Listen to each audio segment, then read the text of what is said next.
We're at Lynette Zang's off-the-grid property, and we're gonna get a little tour of what it's like to actually be able to detach yourself from the electrical grid.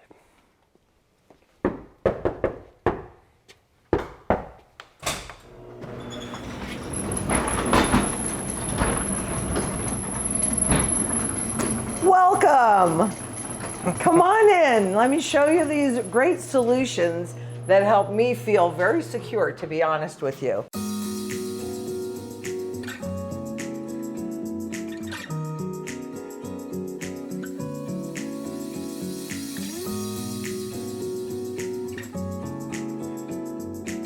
So first we're gonna take a look at the batteries, water.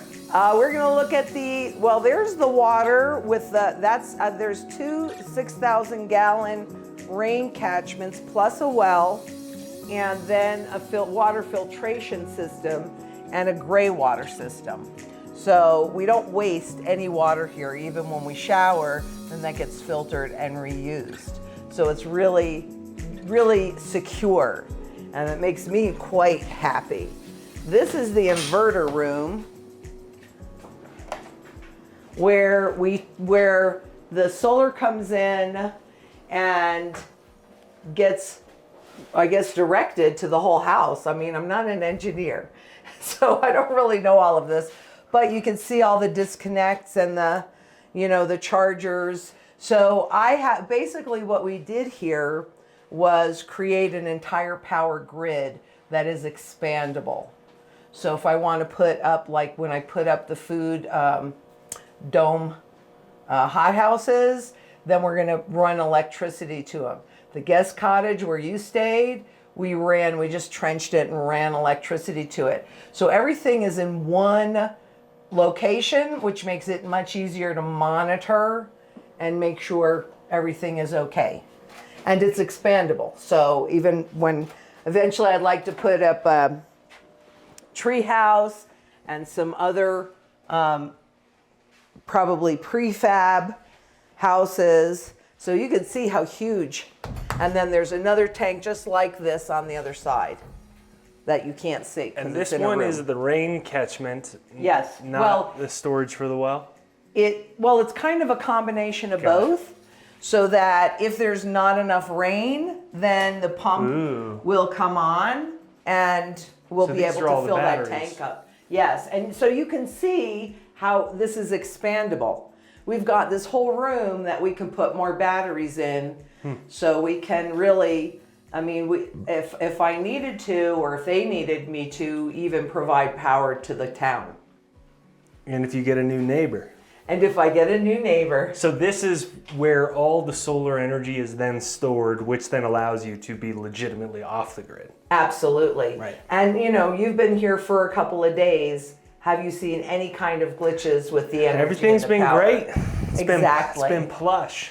I must say that before we got this system, then somebody was constantly running up and down, because we also have a generator here, right, which we can go, and we've got propane as well, and we've got wind power.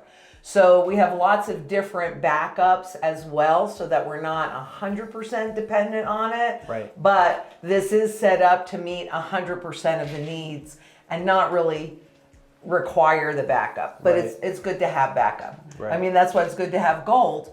And silver is real money, because that's backing up for the fiat money and the fiat money system. There we go. Same thing. Exactly. And this is really, I'm actually having him do this on my house in Phoenix as well. Take me completely off grid. So we'll be recording that and sharing that as well, because not everybody has a bug out space, but a lot of people have homes in cities and they would like to be more independent from the system. Mm-hmm. I mean, I think that's really important, actually. Right. I mean, we had Klaus Schwab talk about, I mentioned it, he says, pay insufficient attention to the COVID lockdown, the COVID pandemic, and pay a bunch of attention to a cyber attack or electrical grid outages. He says that. I mean, This is the same guy that wrote the CV-19 Great Reset book. Right. So yeah, I mean, look, this is really the time. It's the whole mantra, right? Food, water, energy. This is the energy piece, right? This is the water piece. The food piece is coming. That's the only thing that I don't have up here yet, but the steel is ordered, and that'll go in the spring. So, but I've already started to, because quite honestly, I'm very concerned about the supply chain issues.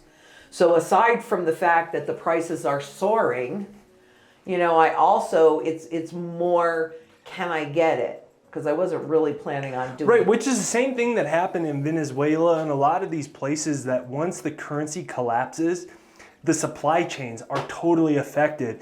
And so not only do you have this massive inflation on the price of goods, but the supply chains are all shot, which is why it's so interesting to see this incredible move in inflation that we're seeing, coupled with these supply chain distortions, and all of it's only blamed on the lockdowns. And of course, that's had an influence on it.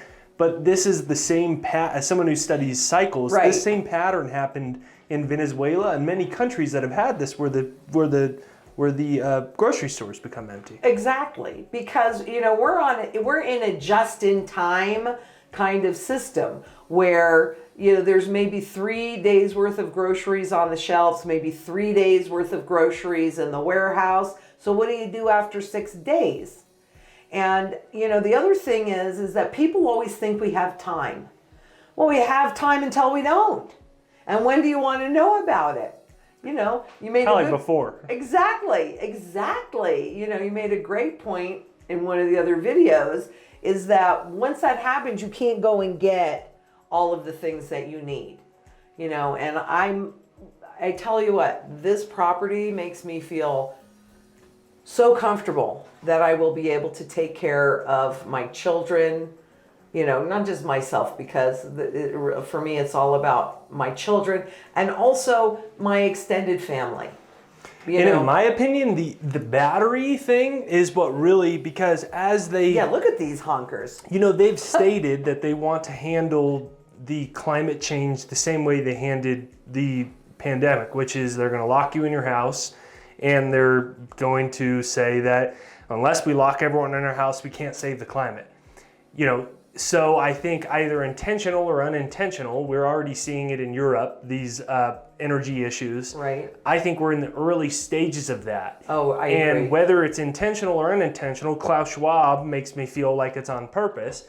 But nonetheless, I think one thing we can count on, even if they can, shore up some of the supply chain issues, is I think we're in the early stages of a lot of unreliability with power grids. Right.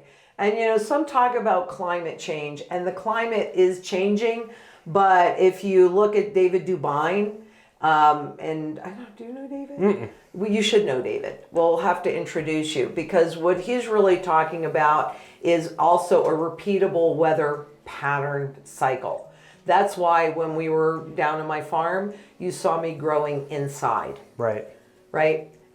Because this is not, climate, according to David, and I believe him because he's just so intelligent on this, that this is a grand solar minimum event. And it happens don't hold me to this, listen to David, but I think like 300 years or something like that. And my feeling is, whether it is or isn't, my concern is the same individuals that have used the pandemic are, whether it's to the degree they said that it is or isn't regarding climate change, you can be sure that you're going to have a global corporate regime that is going to use it to increase the surveillance state and keep people in their homes. Exactly. They have the smart meters on all of the homes now. And so, they're already setting these things up. I prefer to be a whole lot more independent. And do you know how much it now, aside from the cost of putting this in, do you know what my monthly bills are on this house? Exactly. We're going to have Klaus Schwab coming into the smart meters. He's going to be saying, your air conditioner needs to be at 94 degrees Fahrenheit maximum.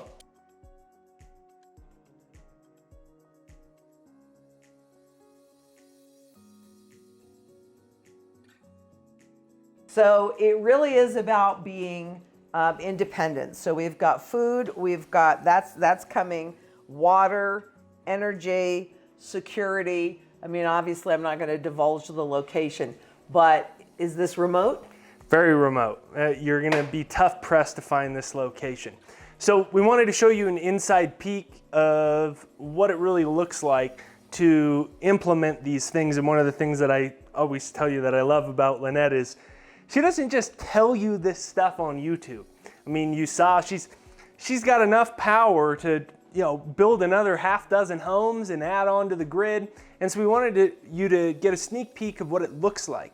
Now, we also want to encourage you, if you haven't yet, right there down below in the description and pinned to the comments, there's a complimentary link where you can schedule a wealth preservation strategy call with Lynette and her team, right? We've been talking about the electrical grid, we've been talking about supply chains, but the other factor is, of course, we're in the middle of a massive economic reset, and many people are going to lose all of their purchasing power. And what Lynette and her team have been doing is helping people set up solid financial game plans to not only survive this reset, but maintain and grow their standard of living by not losing their purchasing power. So there's a complimentary link. It's in the description and pinned to the comments right there down below. So, I mean, this is, yeah, you're right. I definitely walk my talk. I believe my research. I know how deeply I dig into things. And I know history. I've been studying currency and currency life cycles since 1987. So that's a pretty long time. Since before I was born. I know. It's scary, isn't it? But, I mean, you're going to find as you get older, quite honestly, that they can never take your experiences away. You just have to kind of remember them, right? So I was there in 1971. I know what that's like. I was there as a new stockbroker in 1986 on Black Monday. I know what that's like, you know, and many other things. And that's why I believe my research. I want to make sure that I could, you know, it's not just for me and my family. I could actually help anybody that is in this vicinity that needed energy. And probably by the time I'm done with the food as well. So you're definitely going to have to come out for that one. Eventually, Phoenix is going to be relying on Lynette Zang for power grids. So. Well, I don't think I could do it for Phoenix. And you saw my gardens, you know, down there. So there was also, you know, food is like, that's the biggest issue for people. And we'll be able to do medicinal foods up here. We'll be able to do a lot of things. So we appreciate you showing us. It's my pleasure. It's my pleasure. However I can be of service, and if this inspires somebody to do something, because they're all different levels of even the solar and the water and everything. You don't have to do it at this level. And we're putting together minimum packages just so you kind of get an idea of what you can do at any budget, because that's critical. Not everybody can do what I'm blessed enough and fortunate enough to be able to do. But I do it because there's not one doubt in my mind that we are in a reset circumstance, and we're further along than just at the beginning, but we've got a lot more pain ahead of us. So check it out right there down below where you can sign up to your complimentary link to schedule a wealth preservation call, and hope you've enjoyed. Bye.